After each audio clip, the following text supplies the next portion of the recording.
What's going on, Boo Boo? I'm so excited about this. There's so much I want to talk to you about. I would love for you to share your story, but before we get into that, um, I have to know about your name. This is something I haven't talked to you about yet. I wanted to save it for the air. What? Um, I have to know how Boo Boo came about. My mom never liked my father's name, which was Gonzalo, so she Okay. called me Boo Boo. So to this day, I don't like that name. You don't like Boo Boo, or you Gonzalo, don't? Okay. Gonzalo. I Okay. didn't like Boo Boo, but yeah, it kind of grew on me. So I bring this up because my mom's name is Shirley. She was born Shirley. And very few people know her real name. She goes by Boo Boo.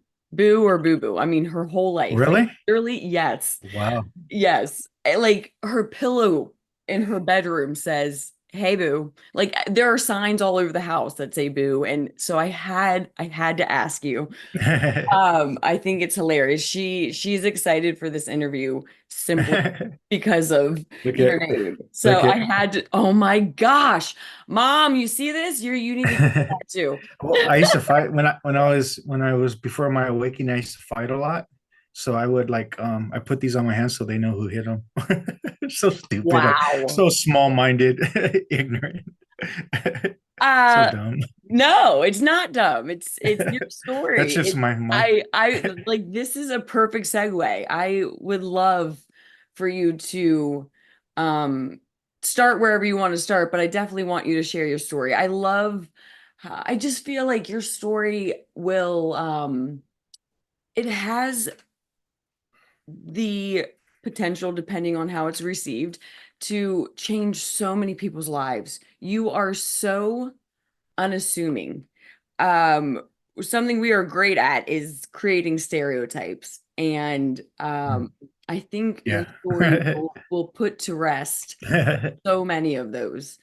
So please, and there's no rules on this. I think I told you that before, but I don't do rules. Share whatever you want to share. All of that. Yeah. One of the greatest things I've ever learned in this life experience for me is understanding. I think that's one of the most powerful tools is just learning how to question it and learning to have somewhat of an understanding. When I moved to Ohio, I was working. I'm a carpenter, and I'm on a job site, and some little guy comes up to me and he goes, "I hate Mexicans." Mm. And you know what I said was, "Thank you for sharing your fears," and I walked away. And when I can question his environment because people are a product of their environment for a lot. I look at my environment and it taught me how to act, how to react, how to be. I was I think I wasn't conscious of this for a very long time. My experience, my elders, my parents, my culture. I was a product of my environment. So the Buddha says, "What our thoughts, we create the world," but we have to see how the world created our thoughts. Like Gabor often says as well, and that's so true. That's what I learned through the 12 steps when I had my awakening and went through these 12-step process, learning how to live on a spiritual basis. And I start to question that kind of stuff. And when I can question that stuff, Thich Nhat Hanh, Zen Master Thich Nhat Hanh is right. Understanding is love's other name.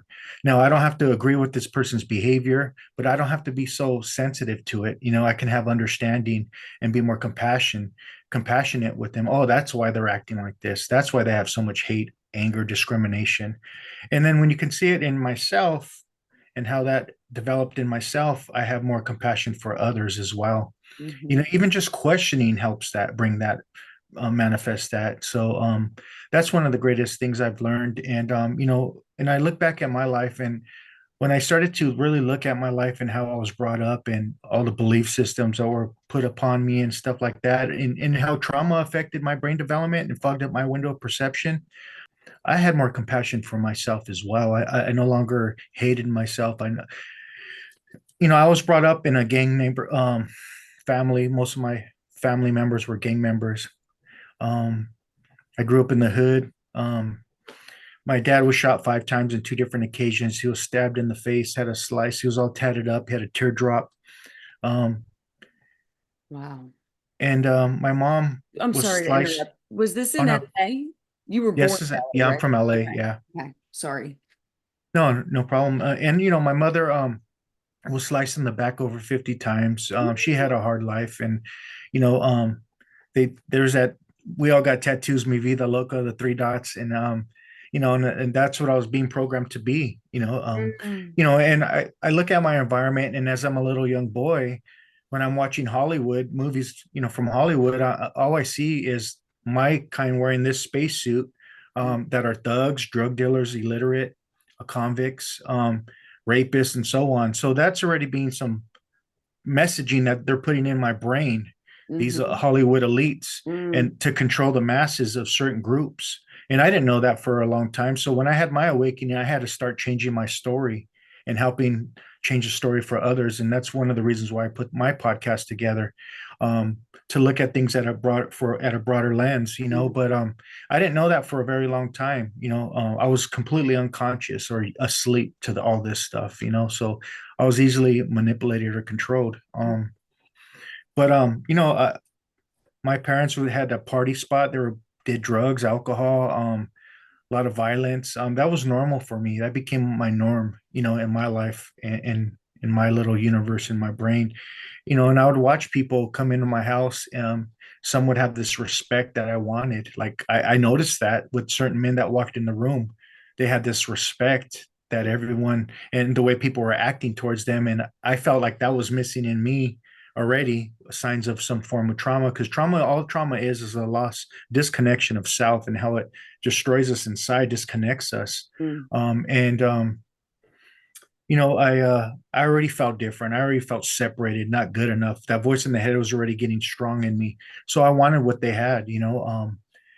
I would watch people party, and those were my coping skills with life that I learned how to use. And I didn't know that at the time, but later that became my coping skills to deal with life on life's terms. And I would see my family portrait in this little bathroom, and there's little lines of some white lines, and I didn't touch that, but that was that was around me. And I remember waking up as a young little boy, taking a drink of some of the leftover bottles or beer cans, and I spit one out because it was a cigarette butt. And I remember thinking, how can these people drink this stuff? My dad would be in prison, and my mom's hanging out with other people, and that affected me.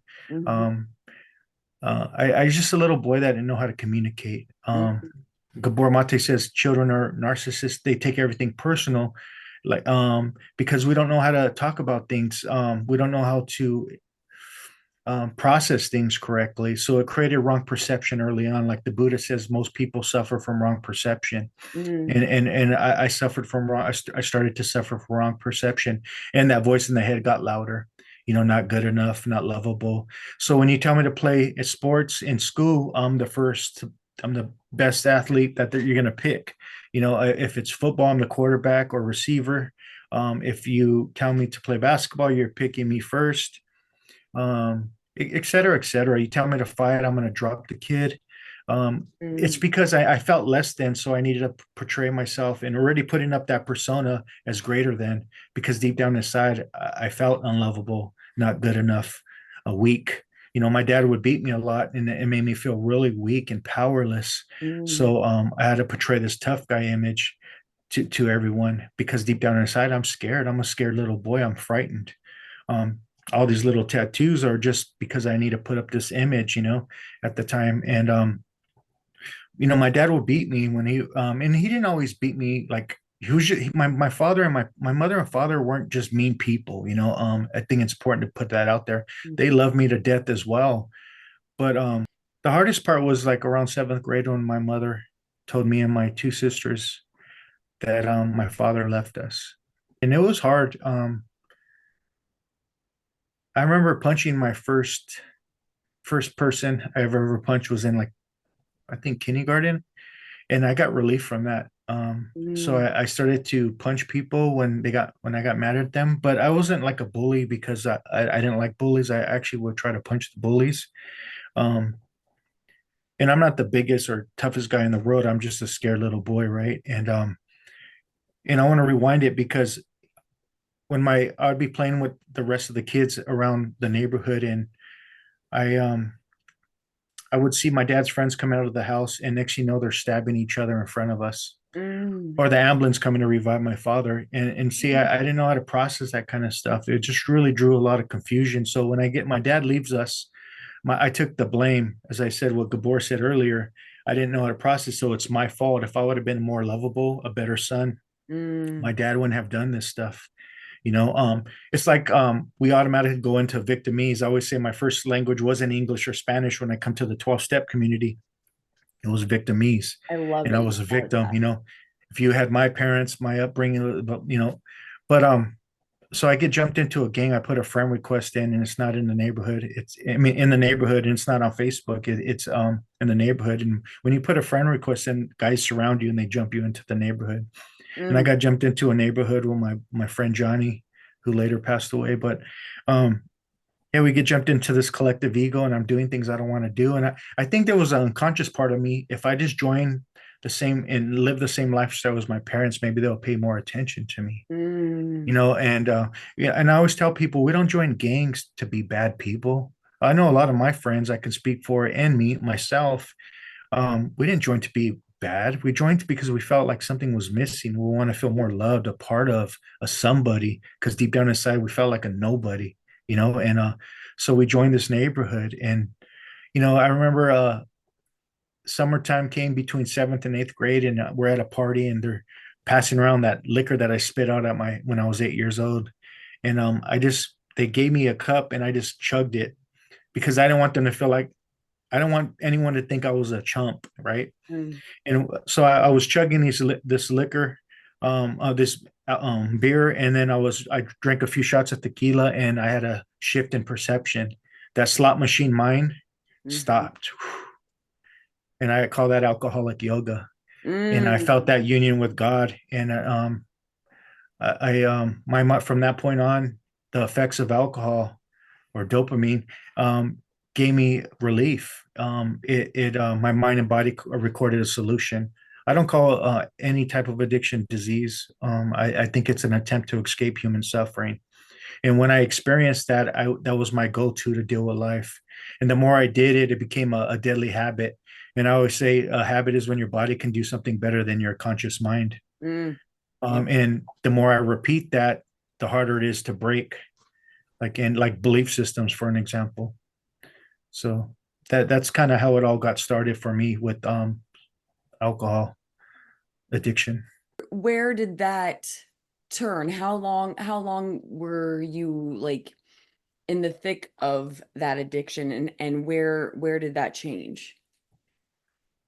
I was it was many years, and it was a progressive. It's not like it was progressive. And the more I try to live life on life's terms without any spiritual principles or tools, communication skills, and so on, to utilize to deal with life on life's terms, the harder it was for me. It was like someone scratching down a chalkboard, and I Yeah. become irritated, right? And what am I going to do with that? Especially if I have unresolved trauma Mm. and trapped emotions in me, it's putting pressure on that. So I need relief. Mm-hmm. Whether it doesn't have to be a substance, it can be certain behaviors or whatever. But I need to start to do stuff that started to become more harmful and unhealthy for me. That created disunity, not just within myself, but with others as well.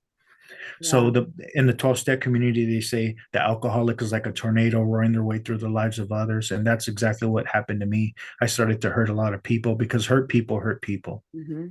Yeah.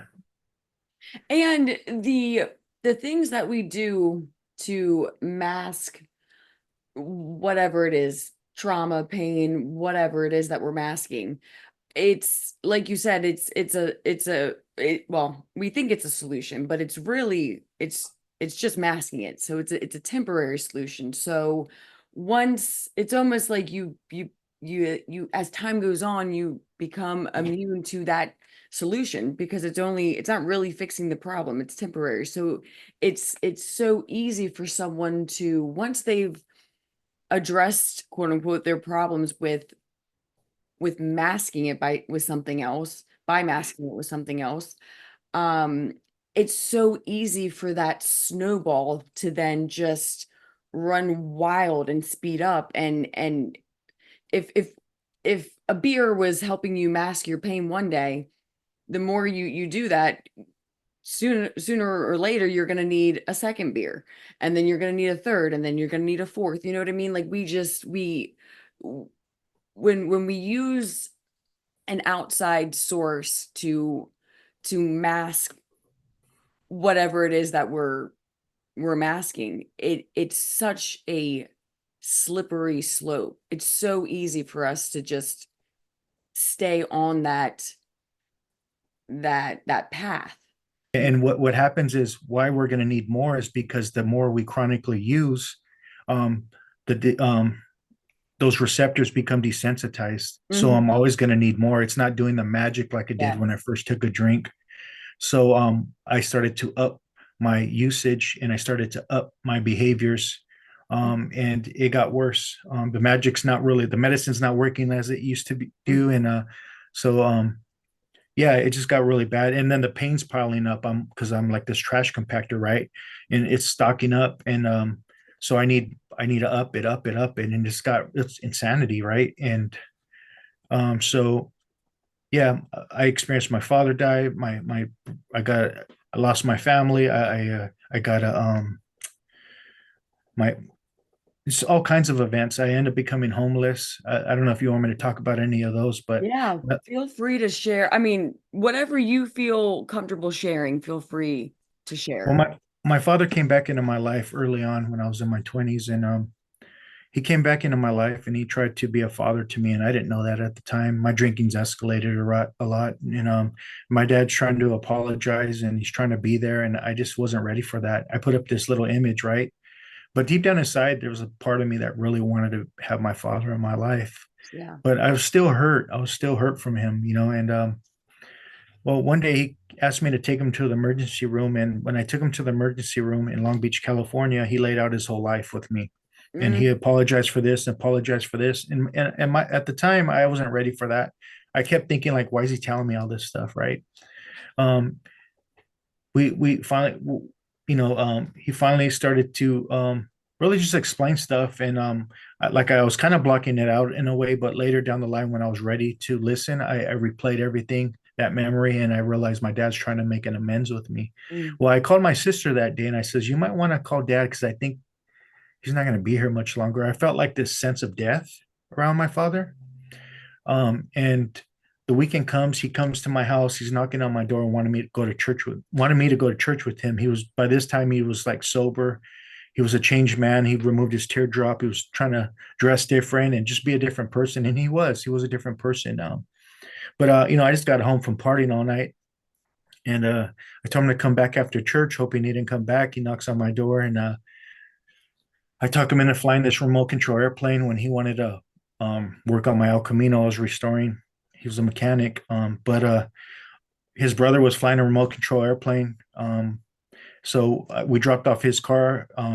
He came in my car, and we went to fly this remote control airplane and hang out with my uncle, his younger brother, who was a little older than me. And anyways, to make a long story short, the plane gets stuck 10 minutes in, and we're debating on getting the plane. We climb over the little fence and we look at the cliffs and we're thinking about getting it, and we decided not to. Well, my dad took a few more steps down and he slipped, and mm, all I seen was dust.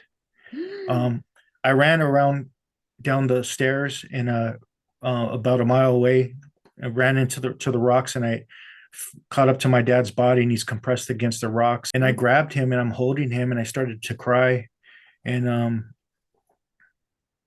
I had this outer body experience where I now know it's called a shared death experience by you know interviewing so many great minds that they gave me the lingo to use, and I tapped into his consciousness or soul. And I seen everything outside of my body. I seen the whole scene for a few moments. I don't know how long it was. I don't even remember. Maybe a minute or two.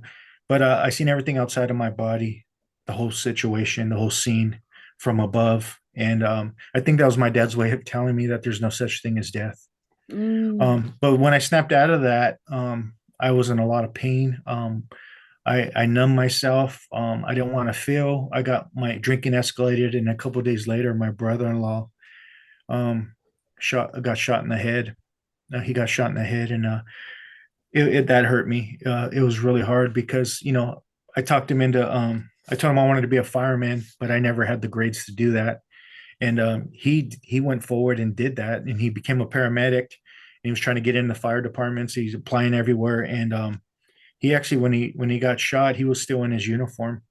And some guys at the time, there was a lot of gang banging going on, and they walked by him, asked him some questions, asked him if he had this or that, and then they put a gun to his head, and he says, "I have a daughter," and those are the last words he said, and they shot him in the head. A day later, that he gets hired to become a fireman at the Sacramento Fire Department. And it was just really hard to deal with. And again, I don't know how to deal with things, so I leaned to the drink, Mm, right? And yeah, everything just got really bad. I lose everything that gave me a sense of self to make fast forward. And my last night drinking, I'm homeless now. I totaled my car. I got my work truck repoed, and uh, yeah, just everything that gave me a self was gone. mm, My last night drinking, I remember I was at a bar in Torrance, California. I didn't want to go back to my neighborhood because I wasn't at people weren't happy to see me. People wanted to hurt me and kill me and would do whatever because I was an idiot. I like to hurt people, and you create enemies when you do that, right? And I blacked out one more time. I always say when I drink, I think I'm Tupac, Bruce Lee, and Boy George all put together, and I'm just playing around with the Boy George part. But yeah, guns got pulled out, someone got shot, and it wasn't me. And mm, that day, November 13th, 2009, it was that day I remember. And I had a I woke up November 14th, 2009. I had a shift in consciousness. mm. Yeah, and my buddy actually was with me at the time, and he was always in prison, and he told me what happened. And I didn't realize he was with me at the time because I was blacked out. But he told me I was fighting. I was in a room fighting with my demons. He said it sounded like The Exorcist. He said, and he said he was so terrified of. He didn't even want to bother. He didn't even go in the room. But he heard. He said it sounded like I was fighting with my demons. And I believe that's when the day of my entity attachments just vanished. Wow. And I experienced what I call a glimpse of Nirvana. Like the Buddha talked about. Nirvana means to extinguish or blow out, and the egoic flame or sense of self was gone, and I was no longer identified with the senses. And I was in a state of nothingness. And then, as fast as that happened, those magic candles turned back on, and I was in a lot of fear. I was scared, and my buddy knocked on the door a little bit later, and he asked if I wanted to go to a 12-step meeting, and I said, "What's that?" And but that's where my past started. Wow. One, thank you for opening up and sharing that. And before I move on, I just want to say I'm so sorry for your losses and for the things that you have experienced and witnessed. Um, that's a lot. And I just I I just want to honor you for a second, for what you've been through and what you've just shared. Going back to the shared experience that you had, um, when that took place, when you saw, because I heard in another podcast that you were able to see yourself as well as your dad, and you saw everything. When you first saw this, like, were you instantly like transported to a spot above, or could you feel and see like your soul removing from its body? No, I didn't see that part. I just seen myself looking at the whole big picture Wow. outside of my body. And I didn't even speak to my uncle about this, but I Mm, started to share it almost instantly when I was asked to share at these 12-step meetings. I would go around, people would ask me to speak and share my story. So I would share that then in that story. But yeah, I seen me outside of my body. It was just like a pure state of awareness. I was just aware of everything, and I'm looking at everything, and I could see me holding my father and my uncle right next to me, and I just seen everyone, people looking over the cliffs, the helicopter, yeah, I just seen all kinds of things.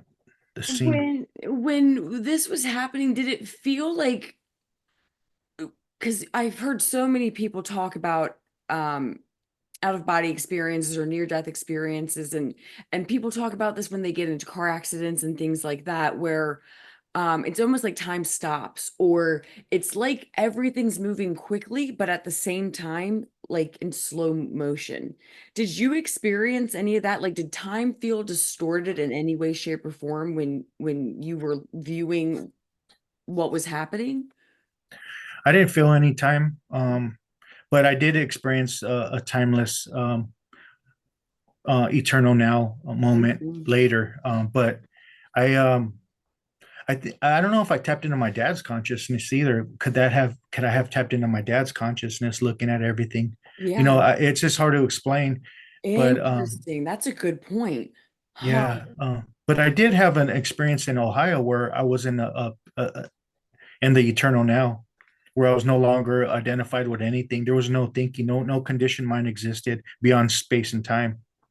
And it was weird because when I had that experience, I felt like I remember looking at like everything, my surroundings, and everything seemed like the Predator. I don't know if you've seen that movie, The Predator, where that the Predator's cloaking kind of like, and you can see Yeah. it's like blurry, and that's how everything was around me. Interesting.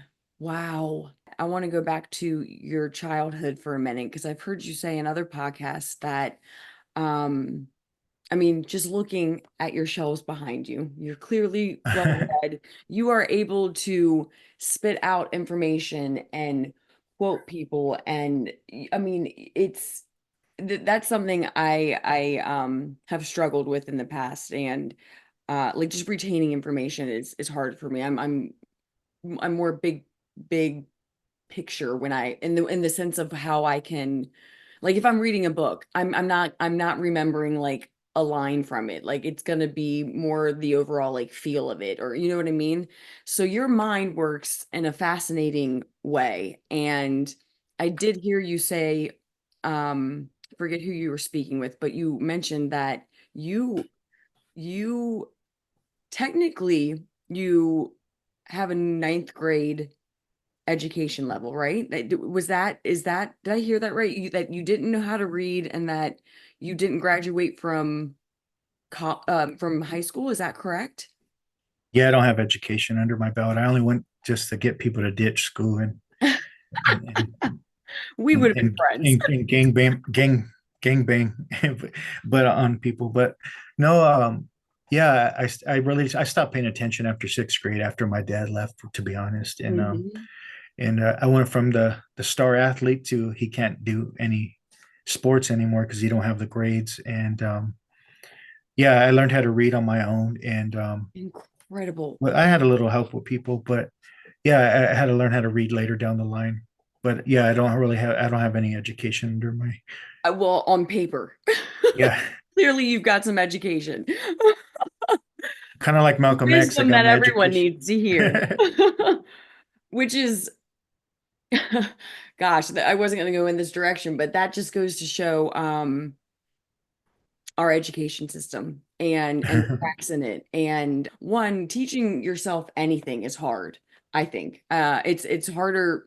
It can be harder to teach yourself rather than have someone with outside knowledge who has mastered it or whatever teaching you. So that in itself is hard, but I think reading is on a totally another level. If nothing else, it takes so much discipline. So, I mean, that in itself um is incredible. And I wanted to go back to that because when I heard you bring it up before, you mentioned it, but like you kind of it's your story. So like I don't know if it feels like a big deal to you. You know what I mean? Like it's I think everyone goes through, you know what I mean? Like I can tell someone something that I've gone through and they're like, this is nuts. And for us, because we were the ones to experience it, it doesn't feel like such a big deal. But I what you have done, what you're capable of is incredible. And I just think that aspect of your life alone, I think will open up a lot of people's eyes, parents' eyes, children's eyes. Like, I mean, it speaks volumes. It really does. Um, I do want to go back to 12 steps. Be more than happy to go through the 12 steps. Incredible. Yeah. Martin Luther King says faith is taking the first step, even if you can't see the whole staircase. Mm, And I just walked in with blind faith, and I seen hope in my friend Javier and my friend Isidro, that took me to the 12 steps, and I'm scared. John Wayne says courage is being scared to death, but settling up anyways. And I just did that, and I just walked into the unknown, or walked across that river of change Joe Dispenza talks about, and I started doing things differently. And when I got to the first step, it was that the first step was easy. The second step, they bringing up God. Now I need to come mm, to believe in a power greater than myself that can restore me to sanity. And sanity just means health. Um, and that you put an I in front of it, it's not healthy. And step three was about turning my will and my life over to the care of God, of my own understanding. And for the first time, I was never told I can have my own conception of God or the mm, divine, mm, or power greater than myself. And of course, they're talking about God, though, in my mind. And so I seen that was very attractive to me in the 12-step community, being able to have your own beliefs mm, about the divine, even though other people may have different. I don't have to believe in Christianity or Islam or Buddhism. I can have my own path. I can create my own path. And they said the realm of the spirit is broad and roomy. So that really worked for me. That really opened the door for me because of the openness of it. I Yeah. love that. I love And that. and the third step for me is the proper use of the will. And in the third step area of the book, they talk about being the actor trying to run the whole show. And it says, first of all, you have to quit playing God. It didn't work. And when I heard playing God, that means just being so egotistical in an unhealthy way. Because I heard you in a podcast, and I agree with you guys sharing that the ego's not always bad. But when Right. you're on, I always say when the ego's not your amigo when you're unconscious of it. But when Mm, you become aware of it, then you create a healthy sense of self. yes. You know, but yeah. So I got to see how I'm always trying to control people. I want them to act a certain way or behave a certain way, and if they don't, then there's a problem. I was Mm, so ego sensitive, right? But when I start to go to the 12 steps, I become more life sensitive. The fourth step's probably the most beautiful step for me because I took a moral inventory of myself, and I started to question things, the good and the bad, looking at these early resentments, how they affected me, and how I created this persona to hide from. And really just questioning my mother and father's life and trying to just understand, what they've been through, even if I don't even have to ask them, just question. yeah. Again, understanding is what created Yes. me to be more life sensitive for people, more loving. And when I've seen all the stuff, how it affected me and created this ignorance, fogged up the window of perception, Mm-hmm. created the victimese mentality, Mm-hmm. um, all the pain and how much trauma affected me by not learning how to cope with it properly, um, and how it damaged me in many ways. I got to see that in others, and it helps me see people and look at their behaviors, even if I don't like it. It helps me to have more compassion because I have a deeper understanding of me. Because Yes. the process of knowing who you really are begins with knowing who you're not. Yes. Yeah. Yes.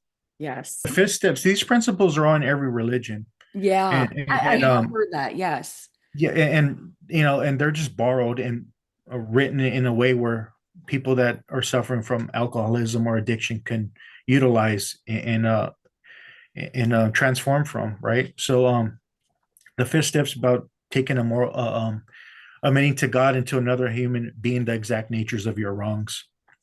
So I Mm, put up this list, this inventory, and tell someone else that's done it before me, before, has experience with it, and I tell them exactly what happened. And six is about becoming more willing to let go of our shortcomings or character defects. I don't like using that wording, defects of character, because then next I'm a defective person, or a sinner right. mentality develops Yeah. sometimes with people. But it's really just about behavior patterns that I developed as a young child. As a Jesuit priest will say, give me your child for the first several years and I'll tell you the person they'll become. and Mm, and, and I get to see that kind of stuff in action. And that's what step 10 is. It does. It helps me become more aware of what I need to become aware of. When you go from being it to seeing it, change is possible. or I love the word ignorance because it's an extension of the word ignore. And the more I ignore my daily basis, I become ignorant, and that's what happened to me. But more I become more aware of it, I can catch it and change my behaviors, change my patterns. The more I practice this stuff, it becomes more like second nature. And Absolutely. again, doesn't mean I don't act up at times, but I can apply that stuff when I do. So, Unbelievable. and then they give me, and I use that in steps 8 and 9 to figure out how to make these amends. The 8 steps really going with my sponsor and showing what I'm going to do. And of course, I pray and meditate on it, and I talk to my sponsor to get better advice because I don't always have the right advice, especially when I'm a newcomer, still expanding and healing. So, he helped me give me some guidance, and then I went to my father and I apologized for everything. Stay sticking to my side and not pointing the finger at anyone else with that amends process. And yeah, it was hard because there was families around seeing loved ones, and they're probably going to make fun of me. Why is this guy doing this? There's no one there, and really just always afraid of what people were going to think, about me. And but I walked through that with faith and applied that action. And yeah, so it's about clearing up the wreckage of your past to the best of your ability, and then apply them in step 9. So I'm asking for God and another human being to help me, and I'm being honest. And for the first time in my life, I let someone in my inner life. And so I go and make an amends. One of the hardest parts was for me is making amends with my father on his gravesite, because it was around Christmas time and I wrote a letter to him. Mhm. And I didn't mention this, but one day he comes to my house, and I'm older now. I'm with my homies. We're playing dominoes, playing gangster rap, and my dad comes to the house. And my dad was in an accident. He was on holding a cane, and he comes out, and I'm drunk, and I beat the shit out of my father. Excuse Mm, my language. you're okay. And that hurt me so much. That probably was the hardest thing for me to look at, is hurting my father like that, because I had so much pain, Hmm. and I thought I was this bad guy, bad boy, and I was just hurt, and I hurt him. And so I write about that stuff in my amends process. I write a letter. And the 10th step, what I love about the 10th step is uh it's about, I call it the mindfulness step, because it tells you to watch out for your behaviors on a daily basis. When things crop up, I can ask for them to be removed, talk about it, and make an amends. So it's the 10 steps really about just being more mindful and taking responsibility for your daily behaviors. Yeah. Mm. And 11 steps about meditation, prayer and meditation. And what's the 12th? It's having had a spiritual awakening from the result of these steps, and we try to practice Mm. these principles in all our affairs and carry the message to those still suffering. Yeah. Wow. Something I think it might have been Marianne Williamson that you were speaking with. Maybe it was Garris. I can't remember. I think it was Yeah. Marianne Williamson. And you brought up how, and I love this. It's a beautiful point. Um, and this goes back to neuro-linguistic programming and really being mindful and aware of your thoughts. And you mentioned how in every meeting, when someone's speaking, and we've all heard it, they identify as an alcoholic. They say, I am an alcoholic. And I think you probably know where I'm going with this. That doesn't sit well with you, because it's reinforcing. How do you get out of that state of mind? How are you releasing yourself, if you're constantly identifying in the moment as an alcoholic? I love that you mentioned that to her. So if you have anything you want to add and share about that, I thought it was such an important point. Well, Do you know what I'm referencing? Do you know what I'm talking yeah, about? yeah, I do. And going back to religion really quick, the word religion, religio, the root meaning, means to reconnect or rebind, right? And, Mm, and yoga means to unite or union with spirit. And recovery means to get back. Now, if I say I'm an alcoholic over and over, I'm still dwelling in the past, right? I'm still identifying with this experience that who I'm not. and any neuroscientist will tell you that's not healthy. Mm-hmm. And the body doesn't know the difference, right? So That's I wonder right. if people create relapse with themselves by constantly reminding themselves something of that who they're not. It's like the false persona. Why am I going to say that? It's like saying I'm an idiot. It's unhealthy. And that's a group, and I know it was meant to help people. So when Right. people come in new, hey, that's me, they're one of me, they're like me. But the real identification is really speaking your story and sharing from the heart, Yeah. not this label. And this label causes a lot, label consciousness Yes. creates a lot of separation and a lot of unhealthy attitudes, and I think I love the 12-step community because it taught me how to live on a spiritual basis, but at the same time it's outdated, and that's what I'm writing a book for, is And to challenge the old science that's yes. still trapped in 1939. And I love this example because this is so much, in my opinion, this is so much of what we see playing out. I think there are so many things, education system, I mean, AA, there are so many things that were started with the right intentions, the right, like, you know what I mean? It wasn't necessarily to control or what, I mean, I do think that's an aspect certain, for certain things, but I do think for the most part, our hang up right now is outdated, is an outdated way of thinking. There are so many things that came about with good intention, and um if we can just look at it from a place of, again, grace and just a different perspective, like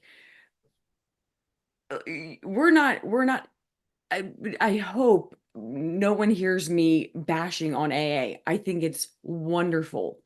Um,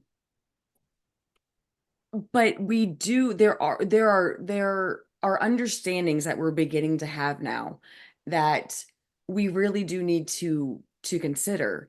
And I think this is just such a perfect example of that. Like and I think we just need to look at everything this way. Like whether or not it was started with good intentions or not, it has started. It is in place. And now, whether it's because it's outdated or whatever, like if we can just start looking at things from a neutral place, it is what it is. This is what what's been created. This is what's here. Now, if we can just look at it from just from grace and compassion, like I almost feel like there might be some people that get really offended by what we're talking about right now, especially if they're in AA or started their own chapter or whatever, you know what I mean? And it's not it's not about, there's nothing wrong and right. Like I'm trying to get out of my mouth, out of my mind. I just don't see things that way. And I feel like something that we're battling with right now isn't even, like, we're not even arguing over policies and all those things. We think we are. We think we are, but it's not even that at this point. It's like when you take a step back and look at it from a whole, look at it at the big picture of it, we talk about unifying the country. We talk about democracy. But I feel like where we have gotten with politics, like everyone's saying like Trump's gonna ruin democracy if he gets elected. Not everyone, a lot of people are saying like they're worried. Like to me, democracy was lost a long time ago. Like Well, there are, when we are at a point where someone can't just speak freely, whether you agree with it or not, without the other person bashing them on a personal level. You know what I mean? Like that's where we need to be like, okay, hold up. Hold up. Because where's the freedom in that? Where's the democracy? You know what I mean? It's and this happens across the board. This isn't yeah, like, that's I'm not right. pointing at the red, I'm not pointing at the blue. Like this is all around. And I just feel like we are at such a pivotal point in time. Like this election is, it's going to make history for sure. I mean, who knows what how it's going to go down and all of that. But it's absolutely like we are watching history, even outside of politics. Like this is absolutely a time that I think we are going to be speaking about for decades, centuries, like just for forever. I really believe that. There are plenty of people that believe that there isn't a red wing or a right wing, that it's one of the same, and that there even beyond that there is people groups or things controlling that. Whether or not you believe in that or not, I think we have seen time and time again a president, while they're running, speak from the heart, and then when they get in there, they aren't able to execute. Mm. And I just feel like, again, whether there's someone above them running things or not, I just feel like we are at a point where if we could just sit back, instead of looking at the two people running right now, or, but like, let's look at all of it. And like, how long have we had issues? How long have we, you know what I mean? Like, I just feel like if we go forward doing the same things we've always done, we're never going to see change. You can't, you won't see change unless you change what you're doing. The same patterns, the same routines, the same decisions aren't going to lead you to a new place. You know what I mean? And if we could just, I just feel like with COVID, I mean, everything, I just feel like the universe is asking us to slow down and step back and look at things from a much broader lens. No pun intended. You know what I mean? Like clearly you know what I mean. Your podcast is about this. Like, I don't know. I'm Well, rambling on at this point, but I would just love your opinion on some of this. And even if you don't want to talk about politics, like we can talk about any industry, any group. You know what I mean? It's the same principles and concepts that are playing out, I believe. yeah, I think it comes down to living the American dream means you're asleep Mm, because you're dreaming. I think we need to wake up and be more aware of our belief systems and question it, and how it's dividing people. It's either creating unity or disunity. yes. Make America healthy again. And well, you both candidates better grow up then and stop pointing the finger at each other and start to speak in a more from their heart versus blaming and being ignorant. And I think money has got us. Yeah. In the Bible, it says our attitude towards money is the root of evil, Mm, and we live in a system that creates a certain attitude, you know, towards money, and we depend on it more than we depend on God. yes. That is our God. You Hmm. know, greed, oil, and dollar, Yeah. but I don't know. I just think we really need to really take a step back and both parties become collective egos. And if you understand your own personal ego, you can understand the collective ego. And Yes. it's always us against them. And Mm, that's how and I think there is some elites behind the scenes, like in The Wizard of Oz, mm, scaring the shit out of everybody, and they own everything. And if you mhm, look at the Rockefellers, you brought back the 12 mhm, step community. They had their hands in the 12 step community before the big book was even written. They mhm. had their hands in the educational system and everything Yes. else. Yes. Um, the court system and so I don't know, we just got to take a step back because both parties, are the left and the right, are the same wings of the Yeah. same bird. They come Yeah. from the same bird, and if we're unhealthy right now, and it's the Yeah. unhealthy part is constantly our verbiage, our belief systems, our attitudes towards each other. And we live in a system that's creating a lot of trauma and disunity within ourselves, both parents needing to work because everyone's on survival mode. You watch the news, and it's producing a lot of fear. And how is that affecting our mind, our body, our perception? Mhm. All this fear-based stuff that's being put at us. You never see on the news a Muslim came and helped the Christian move. you know Right. but you'll see someone getting beheaded or That's or at right. war with each other, right? Dehumanizing people for from a different country. You know, in Christianity, they say we're all God's children. Well, we need to start acting like it and Yes. realizing that. You Yeah. know, I think we need to take a step back and go back within and really apply these principles that Yeah. are. And that's what I like Marianne's book, regardless of what people call themselves, The Politics of Love, because it Yeah. really, she's really trying to show how to apply principles in politics. And we everything affects us, whether it's the Mexican community, the Black community, the white community, people in Kentucky, Right. it affects us everywhere, Hmm. and is there everything has a ripple effect. Yeah. And we all want the same qualities, the same things. We want to be feel safe. We want to own stuff. We want to have a healthy family and environment. But Yes. when we're all getting fed fear, it's going to destroy us. And who's feeding us this stuff? We need to start to question. Why Hmm. are they not getting sued for putting so much fear out there? How does the fear affect the mind and body? Yes. You Yeah. know, Yeah.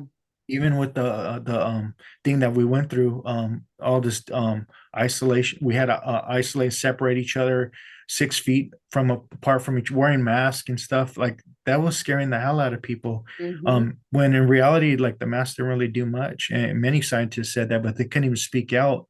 We've been yeah, we've been the freedom of speech is gone, and I think we just need to start questioning that stuff, because fear has the opposite effect versus love on the mind and the body. And Bruce Limpton will be quick to tell us that. Yes. So I don't know. I think we need to start questioning stuff, and really, it's really we need to have a revolution of consciousness, Yes. not a revolution amongst each other. Yes. And Yeah. honestly, I truly, I do believe that that is what we're going to, I think that's what's playing out. How that unfolds, I don't know, but I truly believe in my soul that we individually are are doing inner work. We're starting to hold up the mirror to ourselves, and doing that inner work will get you to a place of neutrality, where it will get us to a place where we can have healthy debates and politics and healthcare systems and education systems. But we all, I feel like, and I'm sure you would agree, that anyone that really we know of that is going through a spiritual awakening, it's either they had an NDE, or there's some sort of external crisis that has forced them to or like a rock bottom, that a situation in general that has really gotten them to the point where they start to look in themselves and hold that mirror up. And I do believe that that is, I went through the dark night of the soul, Mm. and I do believe, as within so without, like I do believe the world is I think we've already started it. But I believe we're going through the dark night of the soul as At a, a collective, yeah. yes, yes.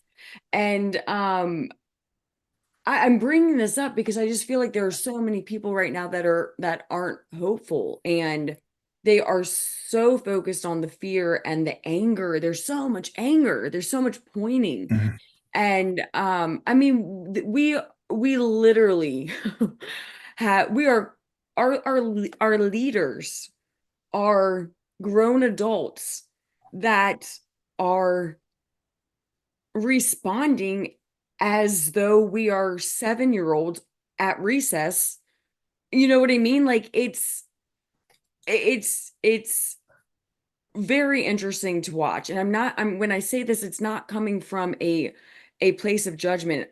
I get it. We've all have either been there or are there. And I'm bringing this up because it's, we have to be able to talk about things. We have to be able to have hard conversations and hold up mirrors to ourselves and show grace and love to those around us who have hurt us, who think differently, all of that. Again, if we can start to, if we can just admit to ourselves, every single one of us has messed up. All of us.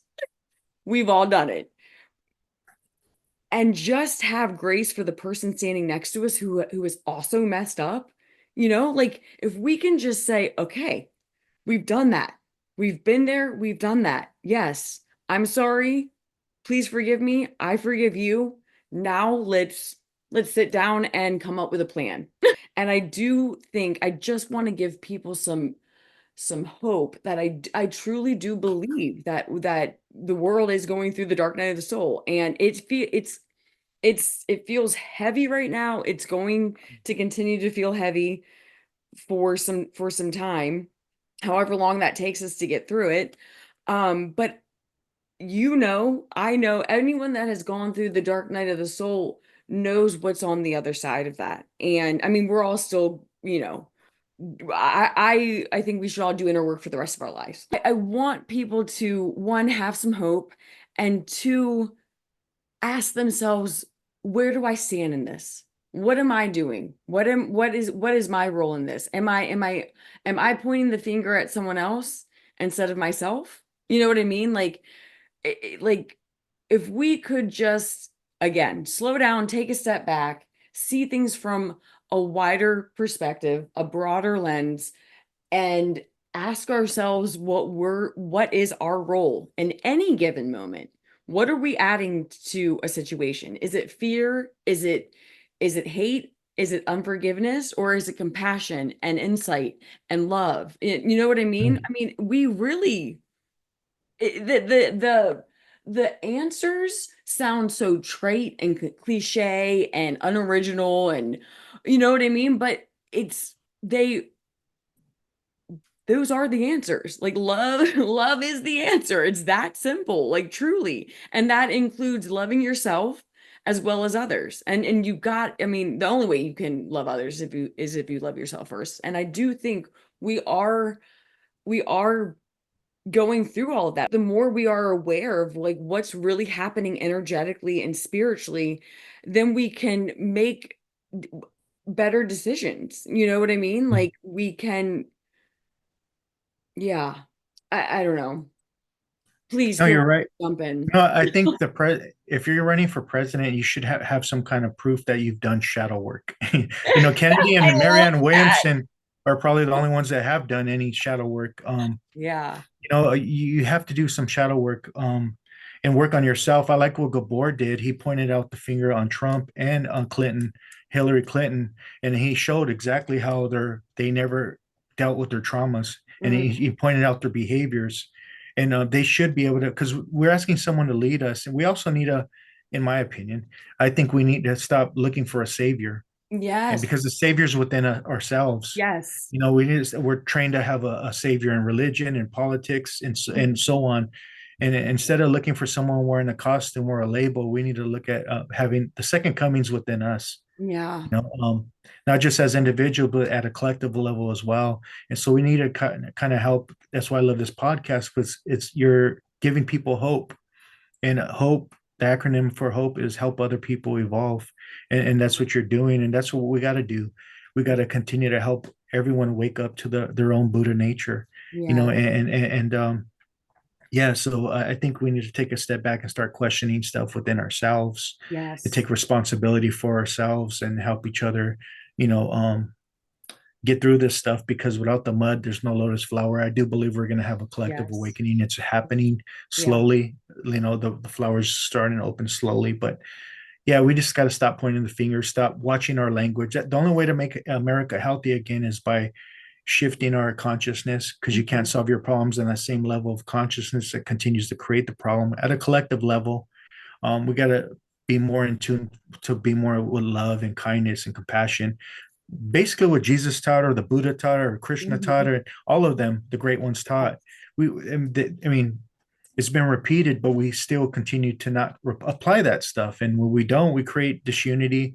We got to stop looking at each other as we're different, and there's nothing wrong with being different, diversity and individuality and authenticity. I think that's the biggest minority in today's world, is authenticity, not skin color, Yeah. and help each other find our own authenticity. Hmm. But and the group thinks are is what causing a lot of separation.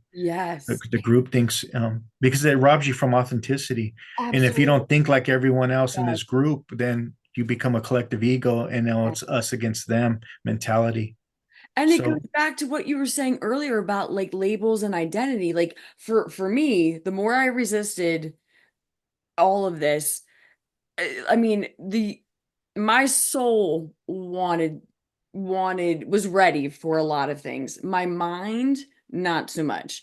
My heart, not so much. And I noticed that really like the death and the rebirth, like I those are real things. And the death for me, and I don't know if this is universal, but I do think that um the there's a process of losing your identity of the and what I mean by that is anything that you thought previously that was your identity, like all. And I think that's why politics are being highlighted so much right now, because so many of us for so long have identified as either Republican or Democratic or whatever, and we are so a lot of times that identity was passed down from our parents and their parents. And you know what I mean, it's mhm. almost like football teams. Like so many people like love the football team that they love because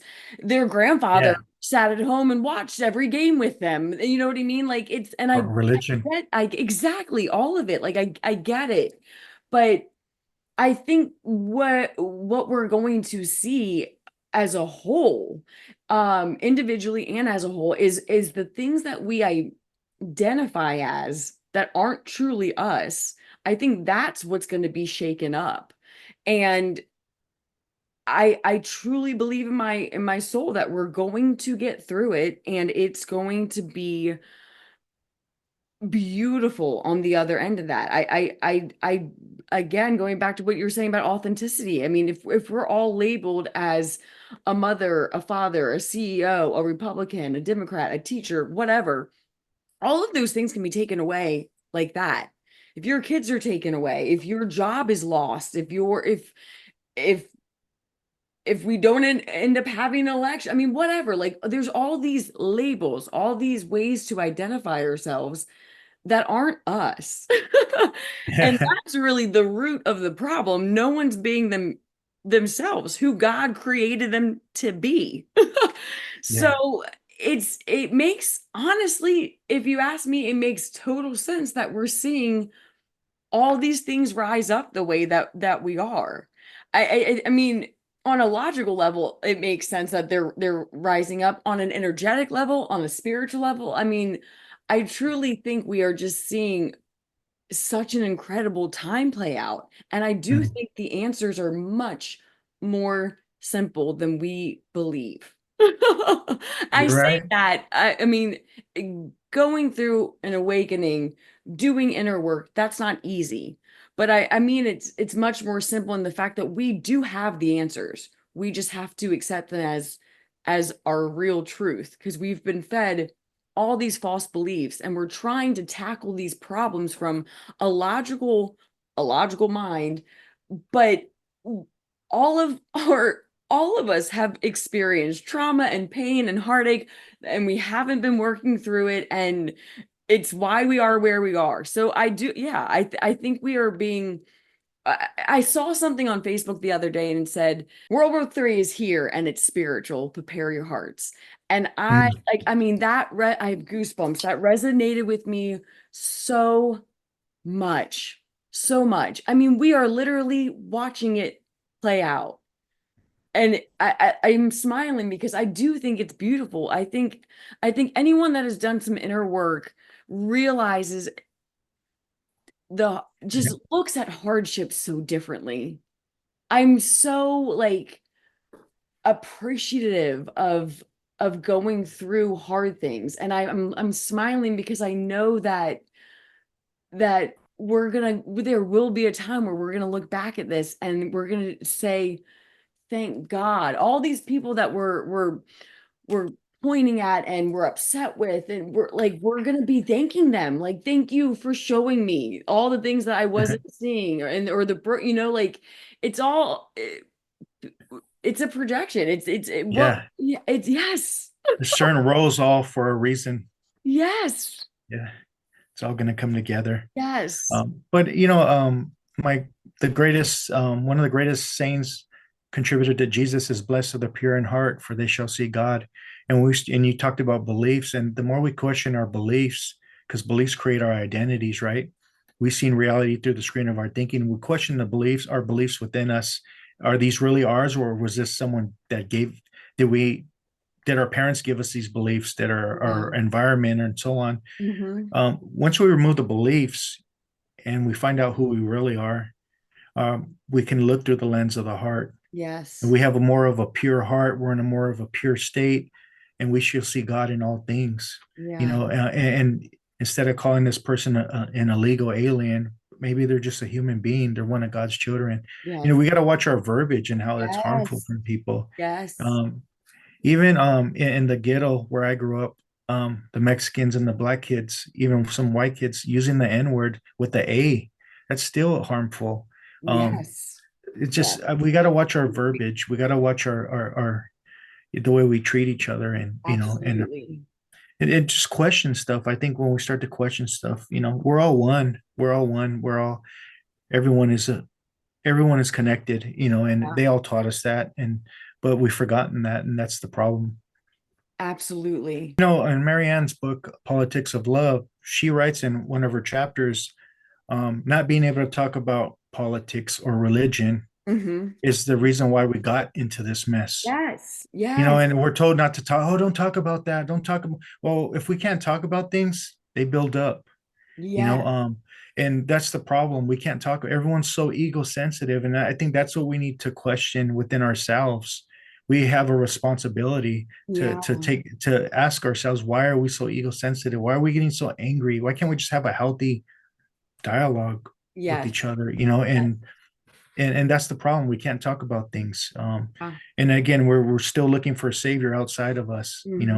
And we're blaming the blame game with these politicians, blaming each other, Hmm. blaming this party and this party.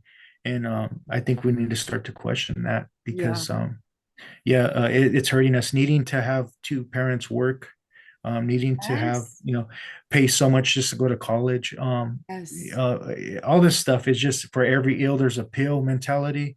We need to start questioning that kind of stuff, or we're going to destroy ourselves, and Yes. stop blaming each other, and Yes. stop dehumanizing each other, and stop go back to these principles. Going back to the Wizard of Oz, we got to remove the curtain. And if you remove the curtain, it's probably just a few wealthy old men scaring the shit out of everybody in so many different ways, whether it's in the school system, the news, Hollywood, et cetera, distracting us, and keeping us on survival mode Yeah. mentality. And we don't have time to think for ourselves. We need to learn how to make time for ourselves, Yes. to stay healthy. We learn to be still and know I am God. Be still. We need to find our inner stillness, because we're always on the rat race, busy, Yep. busy mind, slot machine mind. Be still is to become peaceful and concentrated. And when you can do that, the water clears up, right? And you can Yes. see clearly. You develop insight and awareness. And I am God is my true essence. We Yes. are God. We're made in the image of God, or in the Bhagavad Gita, I am the self in all beings with a capital S. We are God. We got to stop thinking in that conscious separation, because Yes. that's the problem. Yes. Yes. Yes. Mm. I remember watching a Tupac movie, and Tupac dies at the end. He gets murdered, and I started crying. You may have heard this story, but I started crying for 3.5 hours with tears coming down my eyes, and I couldn't comprehend what was going on. Why am I crying? Why? I mean, I'm not sobbing, but tears are just flowing down like a river, crying a river. And I all of a sudden I had this a realization that we didn't know any better, because many of my friends died living that lifestyle. And when I realized, when I heard that voice, we just didn't know. I Mhm. had a lot of compassion, Yeah. for myself and others that I grew up with or hated in that lifestyle. Um, we just didn't know. That pain body Eckhart Tolle talked about that Mhm. was stored in me was releasing itself. That's why it was 3.5 hours or so coming down. And I felt a healing take place by watching that movie and just understanding that we just didn't know any better. We were just a product of our environment and we're just looking for love in all the wrong places. So Mhm. I think understanding is just a powerful tool. You're in the middle of writing a book, right? Mhm. Do you want to talk about that at all? Or are you trying to save that for when it comes out? I get Yeah, either one. I want to save like the core stuff, but I am Okay. trying to connect with I'm trying to challenge the 12 step community in a loving way to grow I love it. and look at new science. What do we know about addiction? Do you have a favorite book or author? I know that's a big question. I have many. Thich Nhat Hanh's one of my favorite ones, Living Buddha, Living Christ. New Earth by Eckhart Tolle. He Mm, really taught me about the ego and the collective ego. And but the only thing I don't agree with is the ego's completely bad.